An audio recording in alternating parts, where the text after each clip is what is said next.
Buenas, buenas. Espero que estén muy bien y listos para seguir avanzando en este curso sobre el método experimental. Hoy vamos a estudiar el diseño y lo vamos a estudiar fundamentalmente en lo que tiene que ver con el control de variables. Vamos a partir de la idea de que el control es el aspecto central en el diseño de cualquier experimento.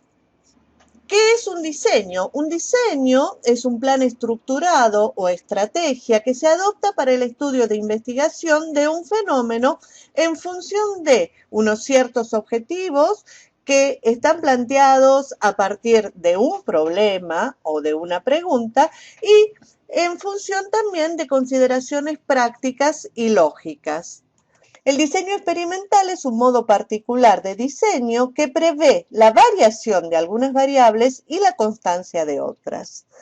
En la bibliografía que tienen ustedes esta semana van a encontrar varias definiciones de diseño experimental. A mí me gusta esta en particular porque justamente está poniendo el acento en el tema de control. ¿Sí? De antemano, ya en el momento de hacer el protocolo, en el momento de diseñar el experimento, nosotros estamos ya viendo cómo vamos a manipular las variables de modo que algunas varíen de un modo controlado de antemano y bajo el control absoluto del investigador, en tanto que vamos a buscar que otras variables sean constantes. ¿Se acuerdan ustedes? Habíamos dicho que en metodología experimental teníamos tres tipos de variables: las variables independientes, la interviniente y la dependiente. La variable independiente la vamos a pensar como el tratamiento, es aquello que nosotros creemos que causa el efecto que estamos buscando. El efecto va a ser la variable dependiente. Entonces, la dependiente es el efecto, lo que observamos, lo que medimos, y la independiente es lo que causa este efecto. Por otra parte, están toda una serie de variables intervinientes que también pueden estar causando cambios en nuestra variable dependiente, pero que al momento de diseñar este experimento no nos interesa. Nos interesa establecer una relación causal entre la variable independiente y la variable dependiente. Entonces, el control experimental va a consistir en manipular la variable independiente y eliminar o neutralizar las variables intervinientes. Esto es lo que decía la definición que vimos recién. Manipular la variable independiente quiere decir que nosotros vamos a hacer que esta variable varíe de un modo fijo y previsto de antemano, y vamos a hacer todo lo posible para que estas variables intervinientes se mantengan constantes. Las vamos a eliminar, las vamos a neutralizar de diversos modos. Entonces, vamos a volver a ver esto de otro modo porque es lo fundamental de la experimentación. El control lo vamos a tener entonces en dos momentos. En lo que hace a los sujetos experimentales, ¿cómo los vamos a seleccionar? Eso va a ser el control de las variables intervinientes, que lo vamos a hacer de tal modo, vamos a intentar que estas variables intervinientes sean constantes, no varíen, de tal modo que todos nuestros grupos experimentales sean iguales en todo. Lo único que van a diferir nuestros grupos experimentales es en el valor que se le aplique de la variable independiente. Y el control de la variable independiente lo conocemos como manipulación. El investigador manipula la variable independiente de un modo anticipado, es decir, ya en el momento del protocolo nosotros decimos vamos a aplicar tales y cuales valores de la variable independiente. La variable independiente varía bajo el control y la voluntad del experimentador.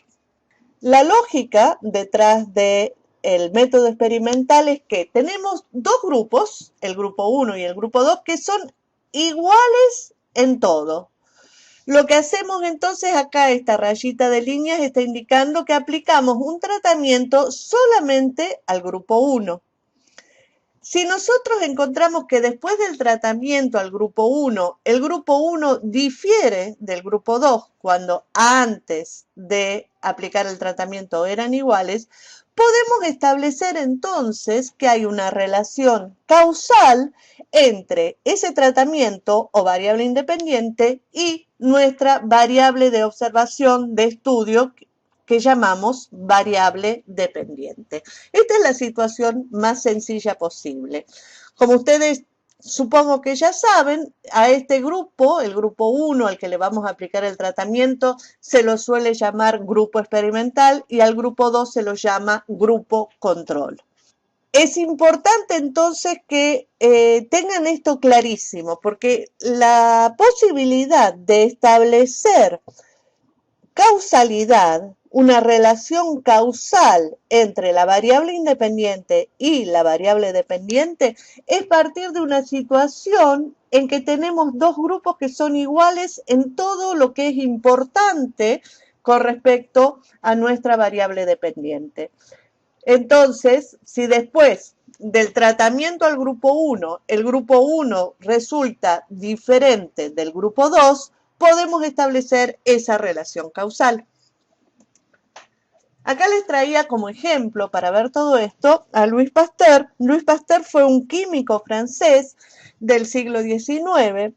A veces es difícil imaginarse las cosas porque en solo 150 años cambiaron tanto, pero fíjense ustedes que a mediados del siglo XIX se discutía, y eran unas discusiones apasionadas, sobre si existía o no la generación espontánea, esto es que la vida aparecía porque sí, o si bien solo la vida daba lugar a vida.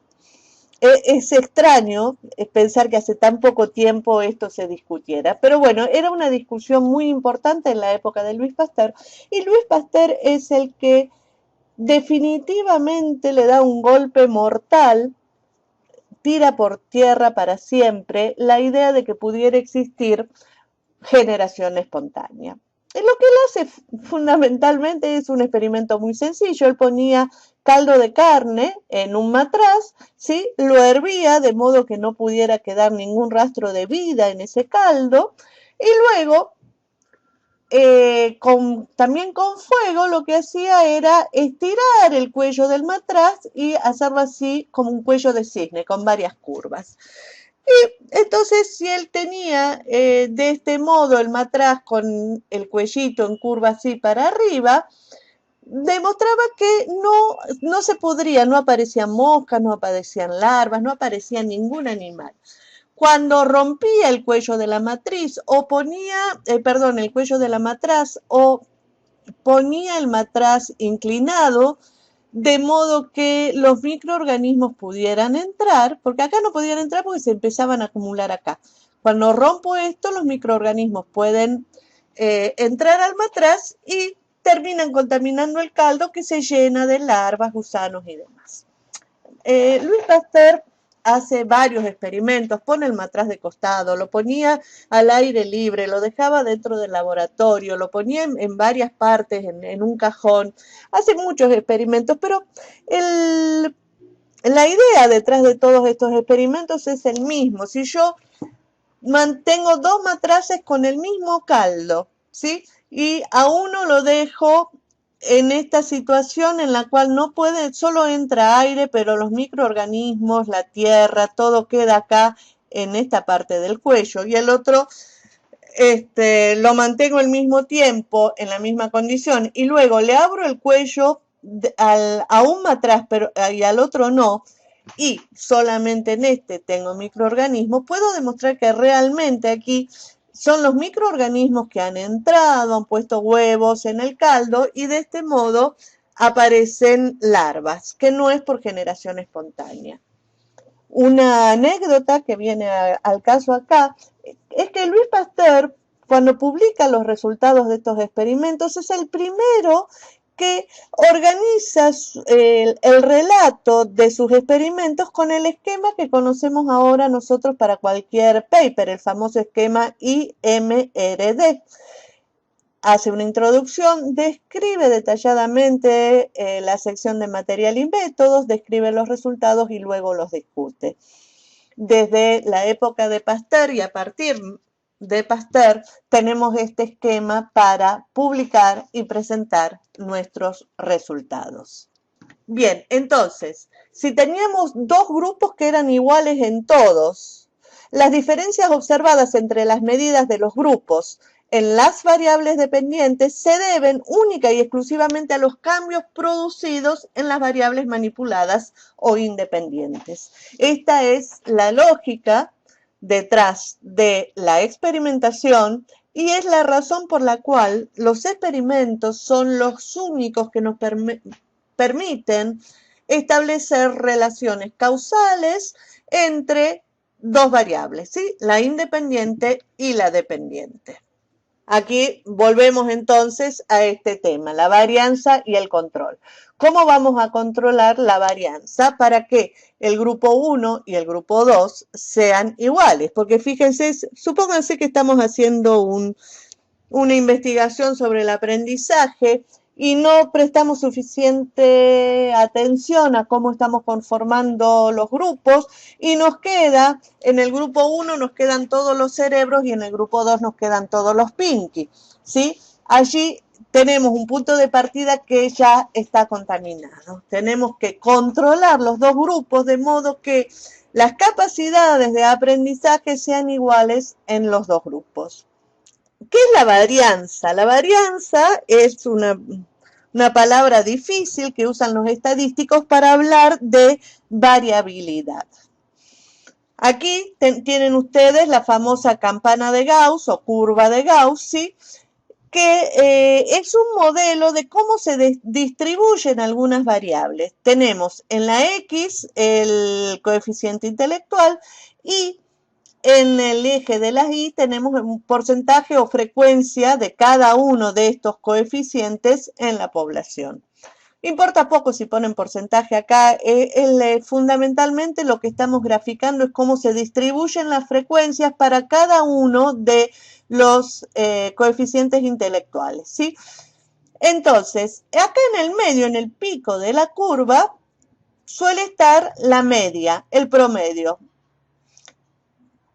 Luego tenemos, calculamos un desvío estándar y la media más menos un desvío estándar nos muestra el 68% central de la población. Es decir, en una población de seres humanos cualquiera, el 68% de las personas van a tener un coeficiente intelectual que va a estar entre 900 y 1100. Luego, si en vez de sumar y restar un desvío estándar, sumamos y restamos dos desvíos estándar, esto es la media más menos dos desvíos estándar, vamos a tener el 95% de la población. Si tenemos la media más menos 3 desvíos estándar, vamos a llegar al 99% central de la población. Esto quiere decir que hay pero muy poquitos casos de personas con un coeficiente intelectual por debajo de 700 o por encima de 1300. Son números que no vienen al caso. Lo que quiero ilustrar es que la varianza lo que va a hacer es permitirnos calcular la variabilidad de una variable cualquiera en una población dada, ¿sí? De este modo se distribuyen los coeficientes intelectuales, la estatura, muchas variables que decimos que tienen una distribución normal se distribuyen de este modo. ¿A qué viene esto? En el diseño experimental lo que vamos a hacer es buscar maximizar la varianza, la variabilidad debida a la variable independiente, controlar o anular la varianza debida a las variables intervinientes y minimizar la varianza del error o intragrupo. No se preocupen mucho, ya seguimos y vamos a ir viendo cada una de estas cosas. Decíamos, la varianza es la variabilidad y la vamos a dividir en dos fuentes principales. Una varianza o variabilidad sistemática o intergrupo y otra intragrupo o error. ¿Sí? La varianza sistemática se debe a aquellas variables que causan nuestra variable dependiente. Ya dijimos, tenemos una variable independiente, que es la causa que queremos investigar en este experimento que estamos por hacer, y luego tenemos las variables extrañas o desconocidas o intervinientes, que son aquellas que sabemos que actúan sobre nuestra variable dependiente, pero que en este momento no queremos estudiar, porque lo único que nos interesa es mostrar el efecto de nuestra variable independiente. Y luego tenemos la variable intragrupo o error, que son todas las diferencias individuales. Los seres humanos somos diferentes unos de otros. En realidad, cuando aparece la vida, cuando aparece la idea de estudiar experimentalmente en ciencias de la vida, en ciencias de la salud, en biología, en medicina, nos encontramos con que los seres vivos varían mucho uno a otro, ¿sí? Los seres humanos somos todos muy diferentes unos de otros. Las ratas, que uno diría que son animales que están ya en la parte más inferior de la escala de los mamíferos, también varían mucho de una rata a otra, la conducta, la respuesta a un fármaco, hay mucha variabilidad en las respuestas. Esto se llama entonces variabilidad o varianza intragrupo o error. Espero que me estén siguiendo bien. Si no, ya saben, vamos a los foros y seguimos discutiendo. ¿Qué vamos a hacer entonces con esta varianza sistemática o intergrupos, que es la que estamos estudiando en este momento? Dijimos que vamos a tener una primaria o intergrupo, que es la acción de la variable independiente. Esto es lo que nos interesa estudiar. Y luego tenemos una secundaria, que es la que se debe a las variables intervinientes y a los factores extraños o desconocidos que de algún modo tenemos que evitar que actúen sobre nuestra variable dependiente en este estudio. Entonces, dijimos, lo que tenemos que hacer es manipular la variable independiente de tal modo que maximicemos la varianza primaria. Esto va a tener que ver con cómo vamos a determinar los valores de la variable independiente para que su efecto sea máximo en este estudio. ¿Sí? Tendrá que ver con las dosis del fármaco que aplicamos, tiene que ver con varias cosas y esto lo vamos a determinar, estos valores de la variable independiente los vamos a determinar en función de lo que ya sabemos sobre ella, porque algo sabemos, queremos mostrar cómo actúa, cómo causa cambios en la variable dependiente. Y esto tiene que ver con lo que es este cuadrito, ustedes lo conocen, es muy famoso, es un esquema con el cual la Organización Mundial de la Salud dice todas las cosas que están influyendo en un momento dado sobre los procesos de salud y enfermedad de un individuo. Fíjense ustedes que tenemos condiciones generales socioeconómicas, culturales y medioambientales, que son todas estas que están acá: la educación, el ambiente laboral, condiciones de vida y trabajo, desempleo, agua, servicios sanitarios y demás.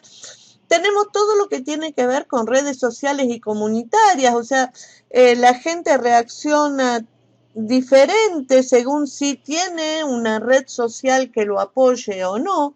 Factores que tienen que ver con los estilos de vida, ya sabemos la obesidad, el tabaquismo, etcétera, y otros factores que tienen que ver con la edad, el sexo, las cuestiones hereditarias, genéticas, etcétera. O sea, tenemos toda una serie, un amplio abanico de variables que van a estar causando constantemente efectos en los procesos de salud y enfermedad. Por lo tanto, si nosotros elegimos uno, supongamos aquí vamos a tratar de probar que tenemos la vacuna para el COVID-19, ¿sí? Vamos a tener que mostrar que esa vacuna actúa y tiene un efecto independientemente de todos estos factores. Todos estos factores van a ser nuestras variables intervinientes que vamos a tener que controlar. Y ustedes me van a decir, ¿y cómo controlamos todo eso?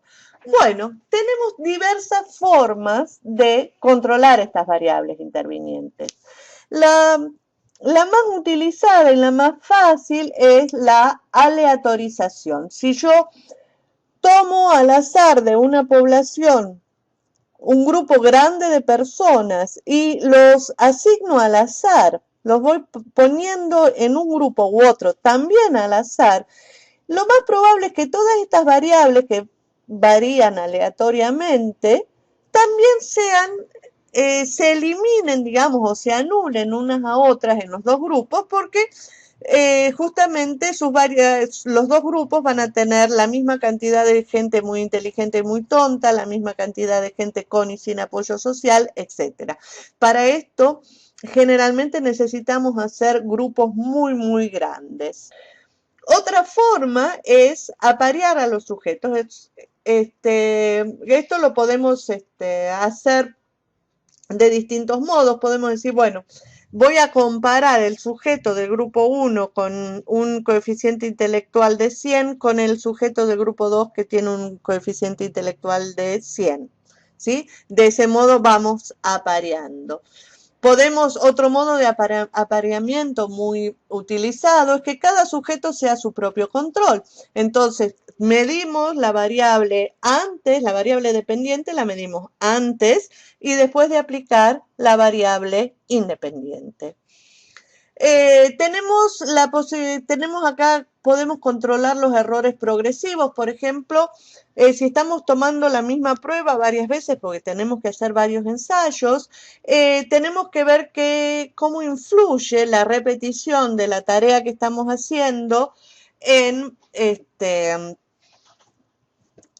la repetición de la tarea que estamos haciendo, cómo influye sobre la misma tarea. Por lo tanto, vamos a ver que los valores de la variable independiente sean más o menos aleatorios con respecto a las veces que la persona está realizando la tarea. Supónganse que estamos viendo cuánto tarda una persona en reaccionar a una luz en función de la intensidad de esa luz. Entonces le pedimos a la persona que apriete un botón. Ahora, el apretar un botón puede hacerse cada vez más fácil. Es posible que las primeras veces los sujetos tarden más en apretar el botón porque están aprendiendo a hacerlo que las últimas veces. Entonces, esas intensidades de luz que estamos proponiendo van a ir a veces al principio las más fuertes y luego las más débiles, a veces van a ir primero las más débiles y luego las más fuertes, de modo que controlemos esta cuestión de aprendizaje, balanceamos esto, ¿sí? Esto es sistematización y balanceo, es ir viendo en qué momento, ir variando en qué momento aplicamos la variable independiente, cada valor, perdón, de la variable independiente. Bueno, todo esto, como ustedes han visto, tiene que ver con cómo vamos a conformar el grupo control para que sea exactamente igual o lo más parecido posible a nuestro grupo experimental. ¿Sí? Lo ideal, evidentemente, es eliminar o mantener constantes las variables intervinientes, cosa que es bastante difícil de lograr en la mayoría de los casos. Bueno, luego tenemos la varianza intragrupos o de error que tienen que ver con el azar. Las medidas en biología fluctúan debidas al azar, muchas son impredecibles y la mayoría de ellas tienden a anularse. Sí, esto tiene que ver con las variaciones individuales que hablábamos recién de cómo un organismo reacciona diferente al otro y no hay nada que podamos hacer al respecto. Luego están los errores de medición y los errores de los instrumentos. Y acá viene a cuento el tema de la operacionalización de las variables, porque supónganse que nosotros estamos midiendo el peso de la gente y nuestra balanza tiene un error pesa 500 gramos de menos. Si ese error es constante, es un error del instrumento, si es constante no me importa, porque va a tener el mismo error en el grupo experimental y en el grupo control. Ahora, tengo que asegurarme que en los dos grupos estoy midiendo la variable dependiente peso con la misma balanza.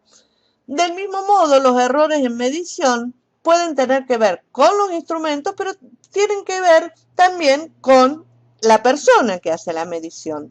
Entonces, lo que voy a hacer es tratar de mantener constante estos dos errores, de modo que la varianza intragrupo se deba solamente a variaciones individuales.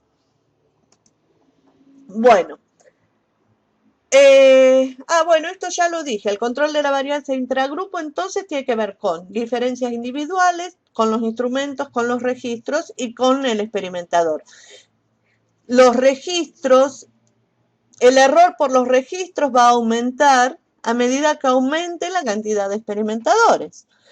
El error de los instrumentos va a aumentar si utilizamos distintos instrumentos para medir la misma variable dependiente. Entonces, se trata de minimizar la varianza intragrupo.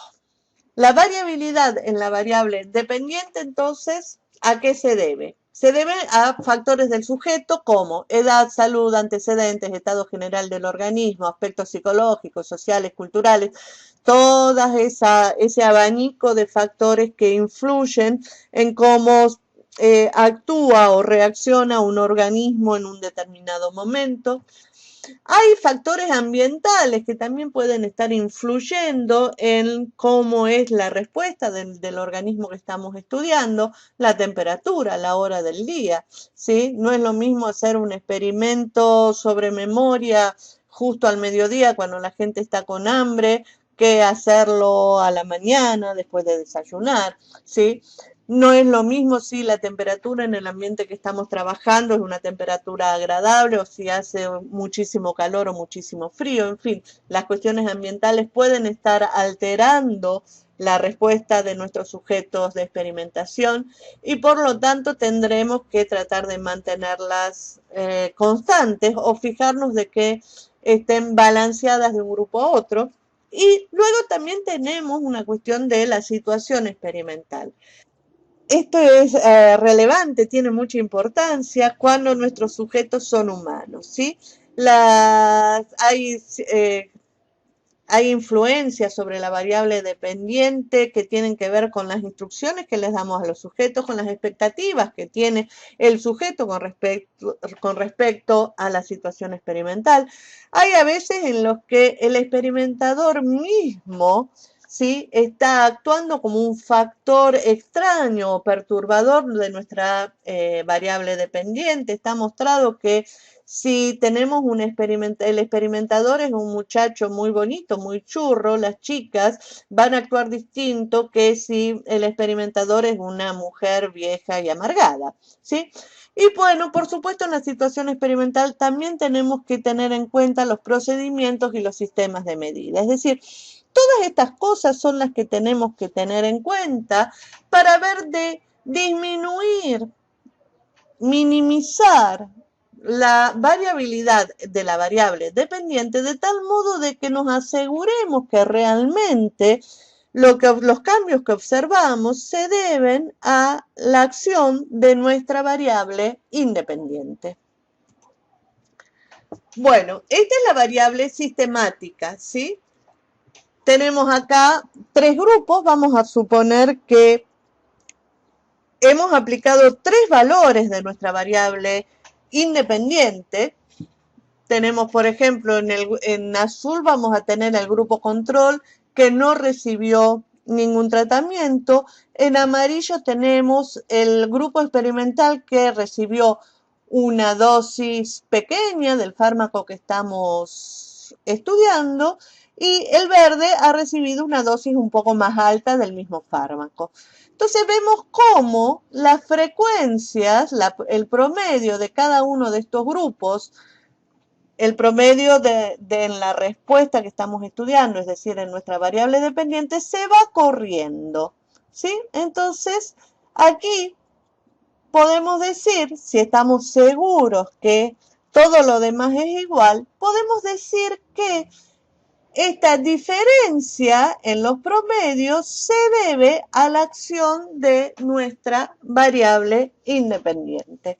Esto es fundamentalmente lo que hace el famoso análisis de la varianza, es ver estos promedios y sus desvíos, si forman o no curvas diferentes. En general, todos los métodos estadísticos que ustedes utilicen en estadística inferencial van a comparar los resultados con respecto a un modelo matemático. En este caso yo le estoy mostrando el modelo matemático en la curva normal o campana de Gauss, ¿sí?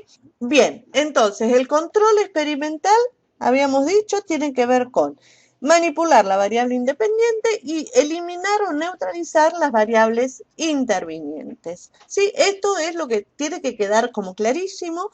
¿Sí? ¿Cuáles son las variables intervinientes y qué hacemos con ellas? Va a depender mucho de cuál es nuestra variable dependiente, evidentemente, pero hay que hacer un estudio muy pormenorizado de estas situaciones de modo de asegurar que lo que observamos se deba realmente a la acción de la variable independiente.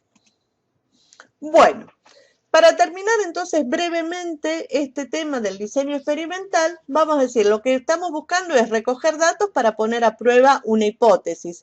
En el caso del diseño experimental, esta hipótesis es que hay una relación causal entre una variable que llamamos independiente y otra que llamamos dependiente. Lo primero que hacemos es limitar el área de observación y luego vamos a empezar a tomar decisiones sobre las variables. Entonces, supongamos, nos interesa estudiar el efecto de las bebidas energizantes. Lo primero que hay que preguntarse es, ¿qué efecto queremos estudiar? ¿Cuáles efectos? Y, por supuesto, vamos a tener que estudiar y definir qué es una bebida energizante. Entonces, ¿qué efectos? Vamos a suponer que queremos medir la irritabilidad, ¿sí? Vamos a decir, bueno, las bebidas energizantes aumentan la irritabilidad de los sujetos que las consumen. ¿Puedo medir ¿puedo medir la irritabilidad? ¿Cómo mido la irritabilidad? ¿Y cómo lo registro? Estas son preguntas que hay que empezar a responder, ¿sí?, sobre las variables y empezar a tomar decisiones sobre ellas. Luego, ¿qué es una bebida energizante? Vamos a tener que estudiar la composición química y vamos a tener que conocer cuáles son los efectos de esos componentes activos que están en la composición química de la bebida energizante. Vamos a tener que decir cuál bebida. ¿Son todas iguales? ¿Y qué dosis? ¿Cuánto le vamos a dar a cada sujeto? ¿Y cuánto vamos a esperar después que las personas tomen, no sé, 300, 500 centímetros cúbicos de esta bebida energizante? ¿Cuánto tiempo tiene que pasar para que uno mida los efectos? Todas estas son decisiones que uno va tomando en el protocolo, ¿sí? Bueno, entonces, otra pregunta importante que nos tenemos que hacer es ¿cómo vamos a medir estos cambios en la variable dependiente? ¿Cuáles van a ser nuestros sujetos experimentales? ¿Vamos a ver los efectos en humanos o en animales?